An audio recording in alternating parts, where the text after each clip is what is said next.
So government ने रातों रात इंपोर्ट ड्यूटी गोल्ड पे 6% से 15% कर दी। सो गवर्नमेंट का ये कहना है कि भाई गोल्ड को हम इतना सारा इंपोर्ट करते हैं तो क्या होता है कि हमारा जो डॉलर्स होते हैं वो डिप्लीट हो रहे हैं। सो हमें क्या करना पड़ता है, आईएनआर से पहले डॉलर बाय करना पड़ता है, फिर डॉलर से फिर हम गोल्ड को बाय करते हैं, फिर इंपोर्ट करते हैं। तो जब हम आईएनआर को सेल करते हैं, डॉलर को बाय करते हैं, तो डॉलर जो है वो मजबूत हो रहा है और आईएनआर जो है डॉलर के सामने कमजोर हो रहा है। और इसकी वन ऑफ द सबसे बड़ी वजह है वो है गोल्ड, ठीक है। और यही कारण है तो जिसमें रैली के अंदर उन्होंने रिक्वेस्ट करी मोदी जी ने और उसके बाद रातों रात ये इंपोर्ट ड्यूटी लगा दी, ठीक है। तो अब इसका क्या इंपैक्ट है उसको समझने की कोशिश करते हैं। तो इसमें क्या है कि अभी करंट अकाउंट डेफिसिट ना इंडिया का कोई बहुत पैनिक लेवल पे नहीं था। अभी हम 1% का हमारा करंट अकाउंट डेफिसिट है। 1% से 2.5% के बीच में अगर करंट अकाउंट डेफिसिट पहुंच जाए तो मॉनिटरिंग की जरूरत होती है, थोड़ा सा स्ट्रेस बढ़ता है, लेकिन 2.5% से ऊपर तो एक्सट्रीम लेवल का स्ट्रेस हो जाता है। तो अभी ऐसा कोई स्ट्रेस तो नहीं था, लेकिन गवर्नमेंट को लगता है कि नहीं, अगर हमने कंट्रोल नहीं किया तो ऐसा नहीं होगा। एक और रीजन पता है क्या है कि जो म्यूचुअल फंड लॉबी है ना, ये भी बहुत हैप्पी है इस चीज से और वो पुश भी करती है कि गोल्ड पे कहीं ना कहीं रिस्ट्रिक्शंस लगे ताकि म्यूचुअल फंड्स में लोग इन्वेस्ट करना शुरू कर दें। आपको मैं एक एक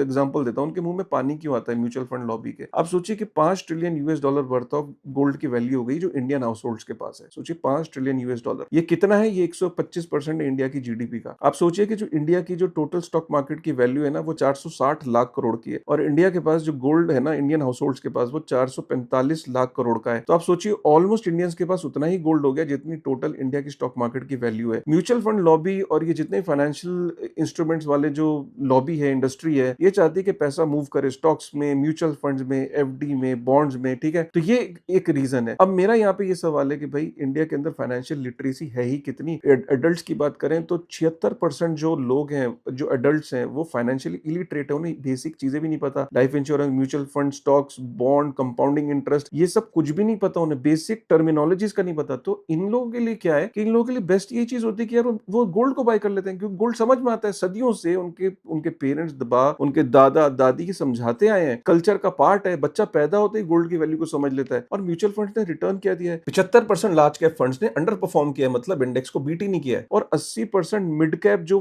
फंड्स हैं उन्होंने भी इंडेक्स को बीट नहीं किया पिछले 10 सालों में। तो गोल्ड इसलिए समझ में आता है। मानते हैं गोल्ड पे यील्ड नहीं मिलती है, लेकिन गोल्ड एक किसान जब किसान में खेती करके बाहर आता है, खेती करके, तो वो लैपटॉप नहीं खोल सकता और म्यूचुअल फंड की स्कीमों को इवैल्यूएट नहीं करता। 3,000 म्यूचुअल फंड स्कीम, गोल्ड उसको समझ में आता था, गोल्ड वो बाय करता था। और ऊपर से इंडिया के अंदर कल्चर तो एक बड़ा रोल प्ले करता ही है, ठीक है। सो अब ये कब किस हद तक गोल्ड लोग की बाइंग में कमी आएगी ये देखने वाली बात है। लेकिन ये पक्का है कि लोग ऐसा नहीं कि रातों रात उठ के गोल्ड को अब बाय नहीं करेंगे और उठ के म्यूचुअल फंड में इन्वेस्ट करना शुरू कर देंगे। आपका क्या टेक है, एक बार कमेंट करिए।